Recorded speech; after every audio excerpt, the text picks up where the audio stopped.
کہ گلنے نہ پائی تو روزہ نہیں گیا،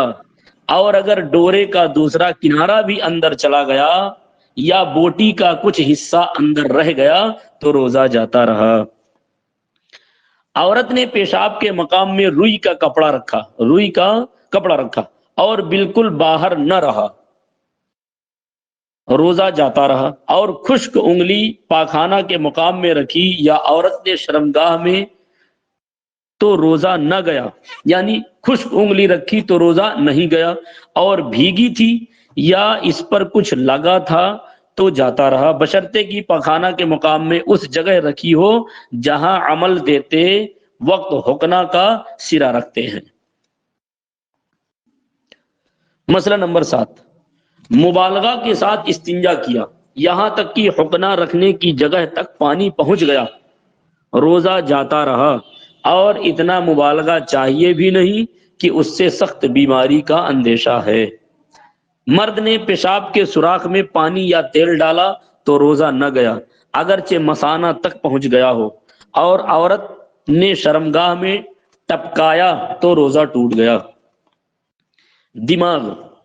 دماغ یا شکم کی جھلی تک زخم ہے، دماغ تک زخم ہے یا پیٹ کی جھلی تک زخم ہے، اس میں دوا ڈالی،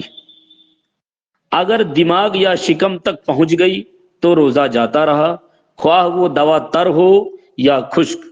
اور اگر معلوم نہ ہو کہ دماغ یا شکم تک پہنچی یا نہیں اور وہ دوا تر تھی جب بھی روزہ جاتا رہا، اور خشک تھی تو نہیں۔ حقنہ لیا یا نتھنوں سے دوا چڑھائی، ناک سے نتھنوں سے دوا چڑھائی یا کان میں تیل ڈالا یا تیل چلا گیا تو روزہ جاتا رہا،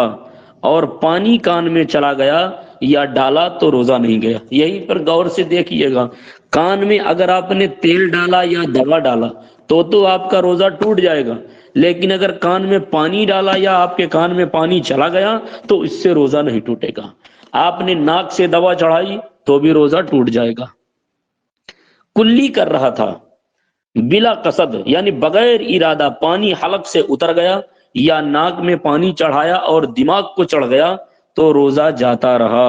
بعض لوگوں کو خیال کرنا چاہیے، جو لوگ ایسے پانی وضو بناتے ہو پھچاک سے مارتے ہیں منہ میں،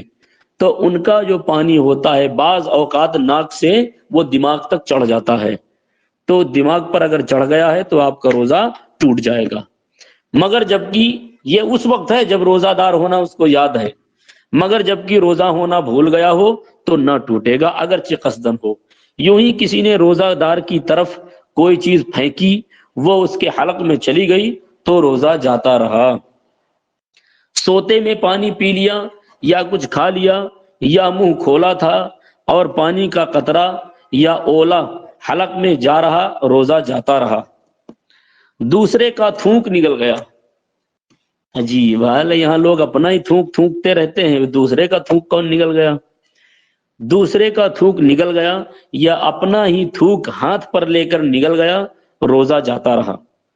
منہ میں رنگین ڈورا رکھا جس سے تھوک رنگین ہو گیا، پھر تھوک نگل لیا، روزہ جاتا رہا۔ ڈورا بٹا، ڈورا پتلا ڈورا تھا، اس کو بٹا، اسے تر کرنے کے لیے منہ پر گزارا، کبھی جیسے سوئی میں دھاگا ڈالتے ہیں نا تو کیا کہتے ہیں اس کو تھوک لگاتے ہیں نا تاکہ وہ چلا جائے ٹھیک سے، ڈورا بٹا، اسے تر کرنے کے لیے منہ پر گزارا، پھر دوبارہ سہ بارہ، یعنی کئی بار ایسے کیا، یوں ہی کیا، روزہ نہ گیا، مگر جبکہ ڈورے سے کچھ رطوبت جدا ہو کر منہ میں رہی اور تھوک نگل لیا تو روزہ جاتا رہا۔ یعنی اگر اس ڈوڑے کا کچھ اثر تمہارے منہ میں رہ گیا اور پھر آپ نے اس کو نگل لیا، یا یہ کہو کہ رنگین ڈورا تھا اور کچھ رنگ آپ کے منہ میں رہ گئے پھر آپ نے اس کو نگل لیا، تو کیا کہتے ہیں اب ایسی صورت میں آپ کا روزہ ٹوٹ جائے گا۔ آنسو منہ میں چلا گیا، آنسو منہ میں چلا گیا اور نگل لیا، اگر قطرہ 2 قطرہ ہے تو روزہ نہ گیا، اور زیادہ تھا اس کی نمکینی پورے منہ میں محسوس ہوئی تو جاتا رہا۔ پسینہ کا بھی یہی حکم ہے۔ پاخانہ کا مقام باہر نکل پڑا تو حکم ہے کہ کپڑے سے خوب پونچھ کر اٹھے کہ تری بالکل باقی نہ رہے، اور اگر کچھ پانی اس پر باقی تھا اور کھڑا ہو گیا کہ پانی اندر کو چلا گیا تو روزہ فاسد ہو گیا۔ اسی وجہ سے فقہائے کرام فرماتے ہیں کہ روزہ دار استنجا کرنے میں سانس نہ لے۔ عورت کا بوسہ لیا یا عورت کو چھوا یا مباشرت کی یا گلے لگایا اور انزال ہو گیا تو روزہ جاتا رہا، اور عورت نے مرد کو چھوا اور مرد کو انزال ہو گیا تو روزہ نہ گیا۔ عورت کو کپڑے کے اوپر سے چھوا اور کپڑا اتنا باریک نہیں، کپڑا اتنا دبیز یعنی موٹا ہے کہ بدن کی گرمی محسوس نہیں ہوتی تو فاسد، تو روزہ فاسد نہ ہوا اگرچہ انزال ہو جائے پھر بھی۔ قصدن، الٹی ہوتی نا بہت سارے لوگوں کو، الٹیاں جو ہوتی ہیں، اب اس میں کون سی الٹی سے روزہ ٹوٹے گا کس سے نہیں ٹوٹے گا دیکھو، کہتے ہیں قصدن یعنی جان بوجھ کر، منہ بھر قے کی یعنی منہ بھر الٹی کی، منہ بھر الٹی کی اور روزہ دار ہونا یاد ہے تو مطلقاً روزہ جاتا رہا۔ یہ منہ بھر کا کیا مطلب ہے؟ کہتے منہ بھر الٹی کا یہ مطلب ہے کہ آپ یعنی اندر سے اتنا کچھ نکل کر کے آیا کہ آپ کا پورا منہ پھل ہو گیا، اسے کہتے منہ بھر، یعنی پورا منہ، اگر تھوڑا تھوڑا موڑا ہے تو اسے منہ بھر نہیں کہیں گے، تو مطلقاً روزہ جاتا رہا۔ اور اس سے کم کی یعنی منہ بھر نہ ہو بلکہ تھوڑی سی ہو، اس سے کم کی تو نہیں، یعنی روزہ نہیں گیا۔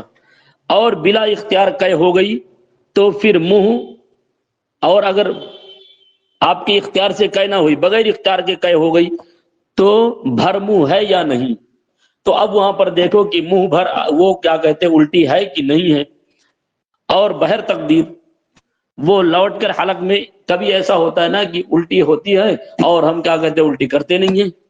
پھر اس کو پھر کیا کہتے ہیں اندر لے کے چلے جاتے ہیں۔ تو ایک تو وہ ہے کہ ہم جان بوجھ کر کے الٹی کریں یعنی الٹی ہوئی ہم نے کر دیا، اور کچھ ہوتا ہے کہ بغیر اختیار اچانک الٹی ہوئی اور یہ تھا کہ اب منہ سے نکلنے والی ہے، تب تک ہم نے منہ بند رکھا اور کیا کہتے ہیں پھر وہ اندر چلی گئی۔ تو اگر اچانک یعنی بغیر اختیار قے ہوئی تو اب دیکھیں کہ منہ بھر ہے یا نہیں، اور دونوں صورتوں میں منہ بھر ہو یا نہ ہو، دونوں صورتوں میں وہ لوٹ کر حلق میں چلی گئی یا اس نے خود لوٹائی یا نہ لوٹی نہ لوٹائی، تو اگر منہ بھر نہ ہو تو روزہ نہ گیا، یعنی اگر منہ بھر وہ نہیں ہے، چاہے لوٹی ہو یا لوٹائی ہو یا جو کچھ کیا ہو، اگر منہ بھر نہیں ہے تو روزہ نہیں گائے گا۔ اگرچہ لوٹ گئی یا اس نے خود لوٹائی، اور بھر منہ ہے اور اس نے خود لوٹائی ہے، اگرچہ اس میں سے صرف چنے برابر حلق میں اتری تو روزہ جاتا رہا ورنہ نہیں۔ اور یہ جو بھی کیا کہتے ہیں یہ الٹی کے احکام یا قے کے احکام بیان کیے، کہتے ہیں قے کے یہ احکام اس وقت ہیں کہ قے میں کھانا آئے یا صفرا یا خون اور بلغم آیا تو مطلقاً روزہ نہ ٹوٹا۔ کبھی کبھی ہوتا ہے نا کسی انسان کو بلغم کی الٹی ہوتی ہے، بلغم کی، تو اگر بلغم کی الٹی ہے تو چاہے جتنی رہے اس سے روزہ نہیں ٹوٹے گا۔ مسئلہ نمبر 21، رمضان میں بلا عذر جو شخص اعلانیہ قصدن کھائے تو حکم ہے کہ اسے قتل کیا جائے۔ ٹھیک، چلو یہیں تک رہنے دیجیے آپ لوگ۔